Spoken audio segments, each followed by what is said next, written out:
क्या आप किसी ऐसे इंसान पर भरोसा करेंगे जो आपसे कहे कि उसने भारत का ताजमहल 3 बार बेच दिया? देखिए, पहली बार सुनकर यह मजाक लग सकता है, दूसरी बार झूठ, लेकिन तीसरी बार यह समझ आता है कि यह कहानी नहीं है, यह हकीकत है।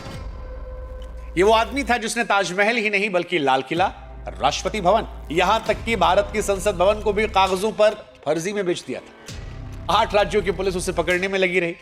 अदालतों ने कुल मिलाकर 113 साल की सजा सुनाई, पर फिर भी हर बार वो बच निकला। उसके पास ना बंदूक थी ना गैंग, सबसे बड़ा हथियार था एक पेन और उसका दिमाग। इस शख्स का नाम था मिथिलेश कुमार, लेकिन दुनिया और आप इसे नटवर लाल के नाम से जानते हैं। सबसे बड़े नटवर लाल।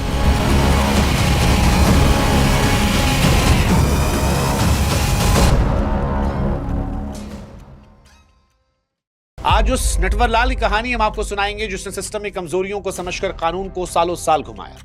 सवाल यह नहीं कि वो ठग था या अपराधी, सवाल यह है कि वो लोगों को ठगता था या सिस्टम को। नटवर लाल की कहानी को समझने के लिए आपको बिहार चलना पड़ेगा, क्योंकि नटवर लाल का जन्म बिहार के सीवान जिले में हुआ था। सीवान का जीरादेई गांव, वो गांव जहां भारत के पहले राष्ट्रपति डॉक्टर राजेंद्र प्रसाद पैदा हुए। मिथिलेश शुरू में वकालत की पढ़ाई कर रहा था, लेकिन उसके दिमाग में शतरंज की बिसात बिछी हुई थी। उसकी असली ताकत थी उसके हुनरमंद हाथ। वो किसी के भी सिग्नेचर को इतनी सफाई से कॉपी करता कि असली और नकली में फर्क करना नामुमकिन था। कहा जाता है कि उसने अपनी इस कला की पहली परीक्षा अपने पड़ोसी के चेक पर साइन करके ली, जिससे उसने 1000 रुपए निकाले। यहीं समझ में आया कि ईमानदारी की वकालत से ज्यादा पैसे दूसरों की पहचान चुराने में। उसने नाम बदला, हुलिया बदला और निकल पड़ा भारत का सबसे बड़ा होशियार बनने में। उसकी वकालत की पृष्ठभूमि ने उससे कानून की बारीकियों को समझने में हेल्प की, जिसका फायदा उसने ठगी के बाद उठाया। नटवर लाल की ठगी का दायरा इतना बड़ा था कि अक्सर सवाल उठता है कि क्या उसे किसी राजनेता का संरक्षण प्राप्त था। ऑफिशियल तौर पर कभी किसी का नाम सामने नहीं आया, लेकिन नटवर लाल सरकारी सिस्टम का इस्तेमाल इतने मंझे हुए राजनेता की तरह करता कि लोग हैरान थे।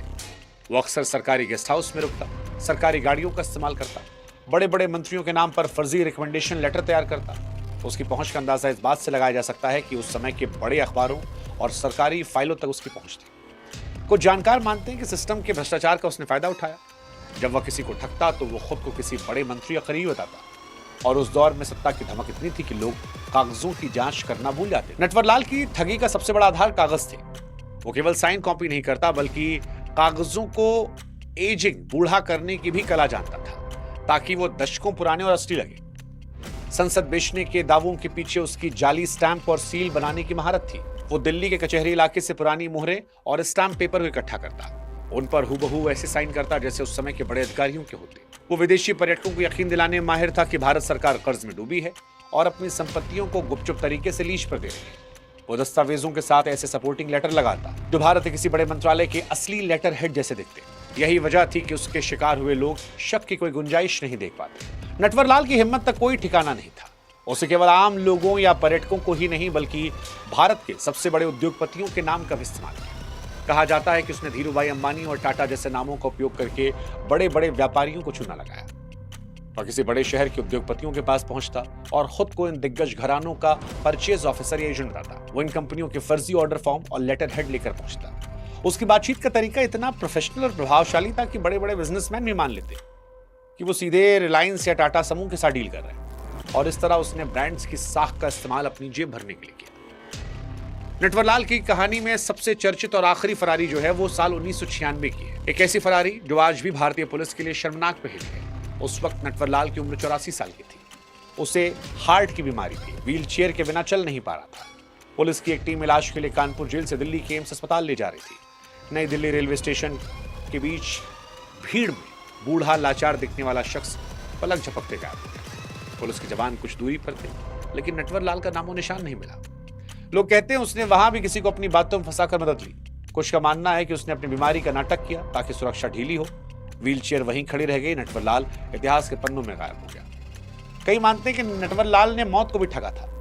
नटवर लाल की मौत उसके जीवन की सबसे बड़ी ठगी मानी जाती है। 2009 में जब अदालतों में उसके खिलाफ लंबित मामलों की सुनवाई तेज हुई तो वकील ने हलफनामा दिया और कहा कि 25 जुलाई 2009 को उसकी मौत हुई। लेकिन विवाद तब खड़ा हुआ जब उसके भाई ने दावा किया कि उसकी मौत तो 13 साल पहले 1996 में हुई थी। उसका अंतिम संस्कार रांची में हुआ था। सवाल उठा कि अगर वो 96 में मर गया था तो 2009 तक अदालती कार्रवाई किसके नाम पे चल रही थी, और अगर वो जिंदा था तो फिर पुलिस ढूंढ क्यों नहीं पाई। अपनी मौत की 2 अलग-अलग तारीख देकर उसने साबित किया कि वो जीते जी तो कानून को नचाता ही रहा, मरने के बाद भी उसने कानून को खूब बेवकूफ बनाया। हालांकि आपको जानकर हैरानी होगी कि नटवर लाल के गांव वाले आज भी उसे अपराधी नहीं मानते। उसके गांव जीरादेई में आज भी उसकी एक अलग छवि है। वहां के बुजुर्गों के लिए वो अपराधी नहीं कलाकार था। गांव वालों का तर्क है कि नटवर लाल ने कभी किसी गरीब को नहीं सताया, किसी की हत्या नहीं की। वो कहता था वो लालची लोगों को ठगता है। ठगी के पैसों का एक बड़ा हिस्सा गांव की भलाई, शादियों, दावतों में खर्च किया। वहां के कुछ लोग इस बात को लेकर कहते हैं कि उसकी मूर्ति लगा देनी चाहिए। उनके लिए नटवर लाल रॉबिन हुड था, जिसने सिस्टम की जड़ों को हिलाया। यह अपराधी का सामाजिक महिमा मंडन है या व्यवस्था से पीड़ित लोगों का उसके प्रति लगा, यह आज भी बहस का विषय है। लेकिन एक सवाल जो बड़ा महत्वपूर्ण उठता है, क्या आज के डिजिटल स्कैमर नटवर लाल की ही आधुनिक औलादे हैं? देखिए, आज नटवर लाल भले ही शरीर में मौजूद ना हो, लेकिन उसकी ठगी की आत्मा आज के डिजिटल युग में और भी ज्यादा ताकतवर होकर उठी है। आज के जामताड़ा और नूह जैसे इलाकों से चलने वाले स्कैमर्स को नटवर लाल का डिजिटल वारिस कहा जाता है। नटवर लाल जो काम फर्जी लेटर हेड और पेन से करते थे, आज वही काम फिशिंग लिंक और फर्जी कॉल के जरिए हो रहा है। नटवर लाल का मुख्य हथियार भरोसा जीतना था, और आज के डिजिटल अपराधी भी बैंक अधिकारी या फिर नामी कंपनी को रिप्रेजेंट करके भरोसा जीतते हैं। फर्क इतना है कि नटवर लाल को खुद सामने आना पड़ता था, जबकि आज की उसकी औलादे दुनिया के किसी कोने में बैठकर आपकी मेहनत की कमाई उड़ा लेते हैं। कुल मिलाकर नटवर लाल की कहानी हमें सिखाती है कि लालच, लापरवाही ही वो दरवाजे हैं जिसने ठग हमारे जीवन में प्रवेश करते हैं। उसने साबित किया सिस्टम चाहे कितना भी मजबूत क्यों ना, अगर नैतिकता और सतर्कता की कमी है तो अकेला इंसान उसे हिलाकर रख सकता है। नटवर लाल एक ऐसा किरदार था जिसने अपराध को एक कला की तरह जिया और अंत में एक पहेली बनकर विदा हो गया। उसकी कहानी को याद रखना जरूरी है ताकि भविष्य में कोई और नटवर लाल पैदा ना हो। वो भारत के इतिहास का वो पन्ना है जिसे फाड़ा नहीं जा सकता, क्योंकि वो हमें बार बार हमारी कमजोरियों को दिखाता है। ये कहानी नटवर लाल की थी। कोई और कहानी आपको सुननी हो तो क्राइम बुक से जुड़िएगा, कमेंट सेक्शन में उस कहानी का नाम लिख दीजिएगा, कहानी आप तक पहुंच जाएगी। जय हिंद, जय भारत, नमस्कार।